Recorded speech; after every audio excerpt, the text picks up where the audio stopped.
Good evening, it's John Heaton. I've had repeated requests to review this Ringo Starr album, Goodnight Vienna, so I'm going to review it now. And I would also like to say that I will be reviewing Sentimental Journey probably next time round for Ringo. So this album came out 15th of November 1974 and was the follow-up to the blockbuster Ringo from the previous year. And expectations were high, and I think at the time it was pretty well received. I picked it up later, in the late 70s, for £1.75, as you can see, second hand, I seem to remember. And I've also got an Italian edition here, which says mint, but it's actually not in mint condition. It's quite annoying when record shops do that. But anyway, it wasn't too expensive, so I picked that up. This is the back cover. So, you know, I think one complaint, maybe subsequently or at the time, is this album isn't quite as good as Ringo, and maybe it's not quite as good, but it comes close. It's still a very strong effort from Ringo. And in the late 70s, his albums would slightly decline in quality, but this one is more or less on a par with Ringo. It's slightly inferior if we're being picky. The inner sleeve, it's got loads of celebrity guests. I'll come to those as I go through the tracks. One thing to note is only John Lennon is present out of his fellow Beatles. George Harrison was busy recording Dark Horse, which came out about 3 weeks after this album. And Paul was, I don't know, unavailable. He wasn't touring or anything in 74, so anyway, Ringo, I don't know if he deliberately chose not to include the others or whether the others didn't have time, but it's only Lennon out of the Beatles who are on this, but a number of other celebrity guests make up for that, in my opinion. And you can see pictures of some of them here in this collage. Billy Preston's there, Robbie Robertson on guitar, on snookeroo, Klaus Voormann on bass, Lennon at the top here, and here May Pang, Richard Perry producing again superbly, and Derek Von Eaton, is it, or Lon Van Eaton, one of the two. I think it's Lon Van Eaton, from the Van Eaton brothers who were on the Apple label. Dr. John, keyboards, who featured on the Ringo album, would also play on Bad Boy as well. And then we have Elton John here. So, and have the lyrics. We have the lyrics, and it's on this. It's an Apple record, but it didn't actually appear on the Apple label. Although you never know, I might pick up an Indian pressing or something on Apple. I don't think I've seen this on Apple. I did find a Band on the Run on Apple from India, but this has got the space in on the record there. So, and nice to have all the musician credits on each song, which is what you got on the Ringo album as well, and you also get that on Rotograveur track by track. You don't get that level of detail on the subsequent two albums, but this album was a number 30 album in the UK, so not brilliant. It got to number 8 in the US. A couple of singles released from it. Only You was the first single. Got to number 28 in the UK and number 6 in the US. That was suggested by John Lennon, who also plays guitar on it. And then in the US, No No Song was released as a double A-sided single with Snookeroo. Got to number 3 in April of 75. And then Goodnight Vienna was also a third single released just in the US and finished up at number 31. The cover is from the movie The Day the Earth Stood Still from 1951, sci-fi classic, with Ringo's head superimposed on Michael Rennie's body.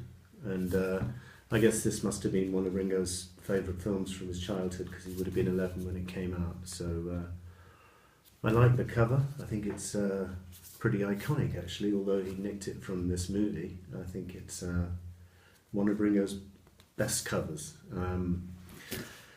And which brings me to the album. So, Goodnight Vienna is the opening track, and great spoken shouted intro from John. 1 and 2 and a 1, 2, 3, 4 comes pounding in on the piano, and it's a very uplifting track. It's maybe not much if you break it down in terms of melody, but it's uplifting, it's good fun, and Lennon injects some energy into the proceedings, and also they reprised this song at the end of the album, where Lennon's intro is "Okay, boys," with gusto, and he again injects some energy into it with his pounding piano. So good opener to the album.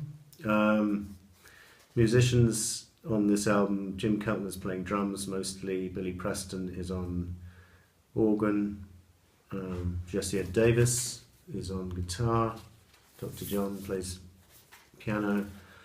So the usual crew, Klaus on bass. Acapella is the next track, Alan Toussaint composition. Copyrighted 1970. I tried to look for the original of this and couldn't find it on any of Alan Toussaint's albums. So if any of you out there know of the original version, I'd be interested to hear about it in the comments section. Alan Toussaint also directed one of the tracks from There Goes Rhyming Simon, from Paul Simon, Tenderness, and directed the horns, I think. And then he also appeared on Rock Show from the Venus and Mars album. And he actually passed away November of last year, so quite recently. I love this track, Acapella, and it's a good choice for Ringo. Interesting words, finger snapping good, maybe a parody of KFC there.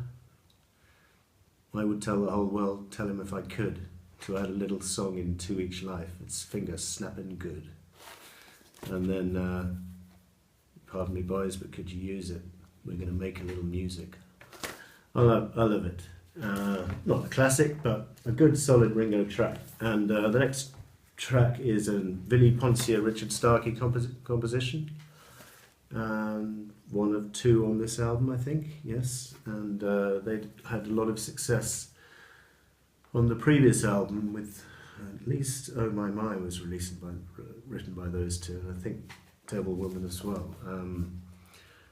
Ooh Wee is not quite as good a track as those 2 I mentioned from the previous album. Quite nicely sung and quite amusing words. It's just not a standout track on the album, but it's inoffensive.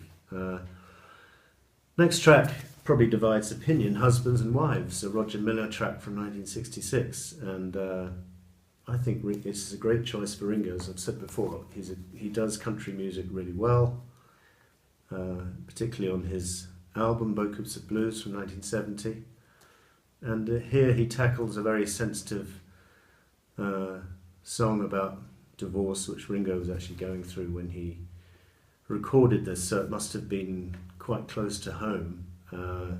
He sings it with a lot of emotion. It's my belief pride is the chief cause in the decline in the number of husbands and wives. And a guitar solo from Richard Bennett. I've never heard of him, but it's absolutely brilliant solo. And I think Ringo, I give this, if you want me to give marks out of 10 for these tracks, I'm going to give that track a 10 out of 10. I think it's brilliant, and I'm also going to give the next track 10 out of 10, Snookeroo, written by Elton John and Bernie Taupin. Supposedly a kind of biographical song about Ringo's childhood. I was born in the north of England. I was raised in a working town. I broke all the rules and I went to school, but the teachers couldn't pin me down, that kind of thing. By the way, Snookeroo is basically, I think it's connected with the game snooker, which is an English form of billiards. I'm not sure what the American, well, obviously you have pool in America. In England, there's a more sophisticated version of pool with a much bigger table, and you have 15 reds, and you have to pot a red and then a colour and then and then when the reds are finished, you clear up the colours. And if you get a snooker in the game of snooker, it's when you actually hide the cue ball behind a colour so that the guy cannot hit, your opponent cannot hit a red directly. That's called putting your opponent in a snooker.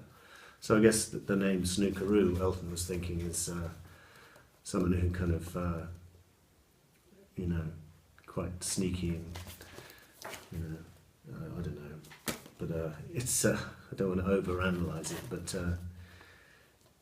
just thought you might be interested in the game of snooker, you guys in the US, because it's not really well known over there. So I love this song, and Elton's playing on it. Robbie Robertson does a brilliant guitar solo, and I know not everyone likes it, but I think this was deserved number 3 single as a double A side of along with No No Song. I think I heard a demo of Elton running through it with him on vocals on a bootleg or on the web somewhere recently. Flip over to side 2 and we have All By Myself, which is another Vinnie Poncia Richard Starkey contribution, and I think it's top draw. Richard Perry provides a good bass vocal, and Lennon's on guitar, and a good opener to side 2. Call Me is a Richard Starkey composition, which is perhaps not the best, a little bit forgettable. David Foster is playing piano, who later played on Extra Texture for George the following year. This song is okay, quite nice backing vocals, quite nice tune, a bit repetitive, goes on a bit long, I think. No No Song comes next, written by Hoyt Axton. And again, I'm not sure if I've heard the original of this song. Hoyt Axton, 1938 to 1999, I read. But it's a hilarious song. It's ironically about a guy who used to be a drug addict who's been offered these various substances and says no to them. But at the time, Ringo was pretty heavily into all 3 of the things mentioned in this, in each verse: marijuana, cocaine, and whiskey. Although I think brandy was Ringo's tipple, alcohol-wise. Hilarious song. The highlight being the cocaine verse when he goes, no, no, no, no, I don't, no more. That's just a classic line. And Ringo performed this with the Smothers Brothers on US TV in April of '75, and you can check that out on YouTube.